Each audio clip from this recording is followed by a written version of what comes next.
இன்றைய செய்திகள். Madurai title park கட்டுமான பணிகள்.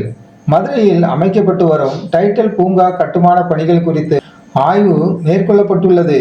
தற்போது வரை 4 மாடிகளுக்கான பணிகள் நிறைவடைந்துள்ள நிலையில் முழுமையான கட்டுமானத்தை முடிக்க இன்னும் சில மாதங்கள் தேவைப்படும் என தெரிவிக்கப்பட்டுள்ளது.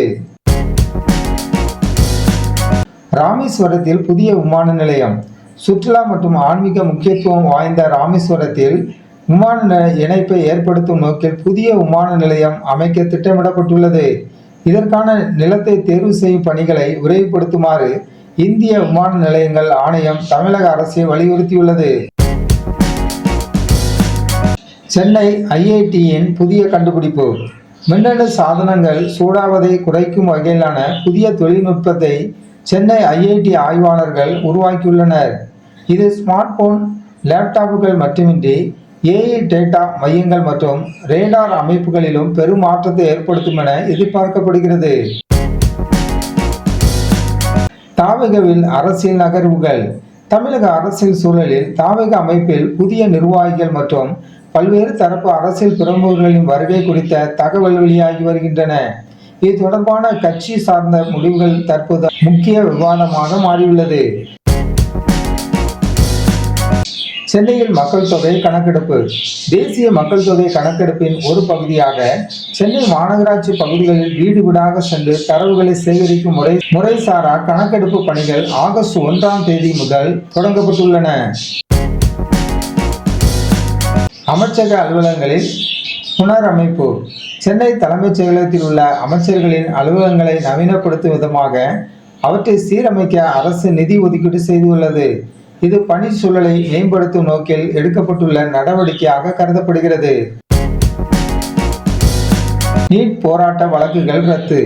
நீட் தேர்வு எதிர்ப்பு போராட்டங்களில் பங்கு பெற்ற மாணவர்கள் மீது பதிவு செய்யப்பட்டிருந்த வழக்குகள் ரத்து செய்யப்படுவதாக அமைச்சர் ராஜ்மோகன் அறிவித்துள்ளார். இது மாணவர்கள் மற்றும் பெற்றோர்கள் மத்தியில் பெரும் வரவேற்பை பெற்றுள்ளது. ரேஷன் கடைகளில் விரல் ரேகை பதிவு.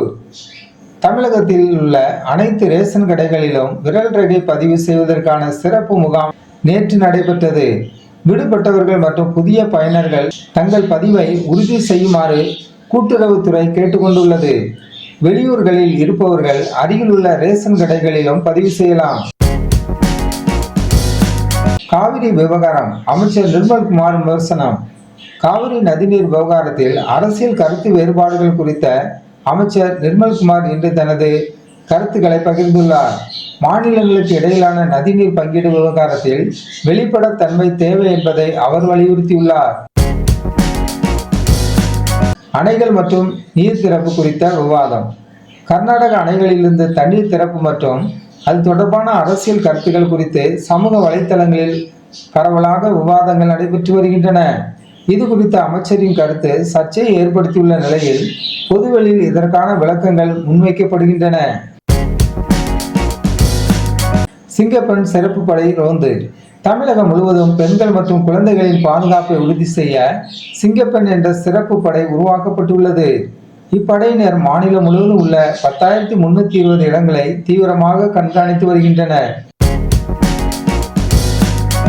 உண்மை சரி பார்ப்பகத்தில் புதிய நியமனம்.